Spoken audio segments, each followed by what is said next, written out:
We'll start off where we left off last time. I'm basically just shoving the almost nuts, sort of nut flush there.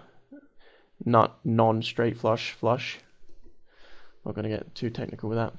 But yeah, I think it's it is really important to to consider exactly why you want to play more tables. I know that for myself, I'm not like super comfortable playing not super comfortable playing 9 tables.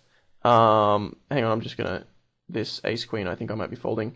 Um, yeah, it looks like I'm gonna fold. I'm just gonna lay out the case for each. The case for calling is obviously that there's a lot of pocket pairs that he can have. You can overcard them. He might continuation bet. You can get some value out of an ace or a queen.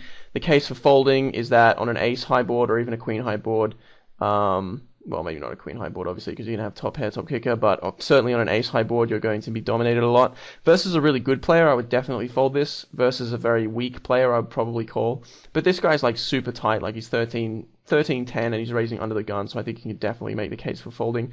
The intrinsic value of your hand is completely destroyed once you're out of position.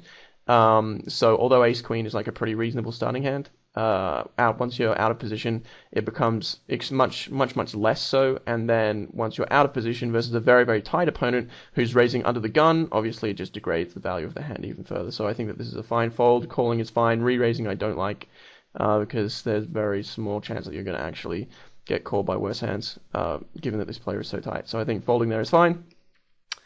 I don't think it's really on the tight side. I was going to say like it's a bit of a nitty fold, but I don't think so. Here with the deuce four, I'm bluffing. I'm not value betting. I think it's too thin to value bet. Although it can sometimes be a value bet. It's kind of like I'm just trying to take the pot down, and I'm not going to be calling that min bet on the river. 8-5. I limped in the small blind, and I think I'm not going to be playing this pot. I'm just going to basically give up, try and show my 5 down.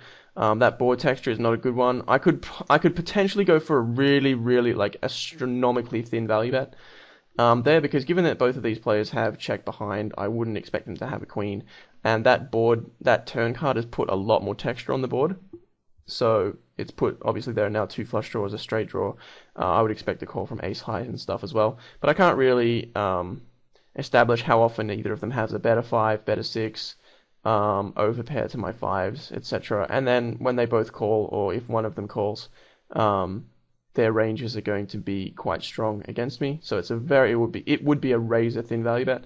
I think it's kind of cool to at least think about it, but I probably wouldn't do it in that particular situation. If I was to bet there for value, one of the reasons I would do so is because I would expect them to both play the river very straightforwardly. So if I thought there was any shot at them, if I checked the river, and if I thought they were going to bluff, like any sort of reasonable percentage of the time, I would definitely not bet the turn, because the rationale behind the turn bet is basically that I'm trying to get a little bit of value and show the hand down.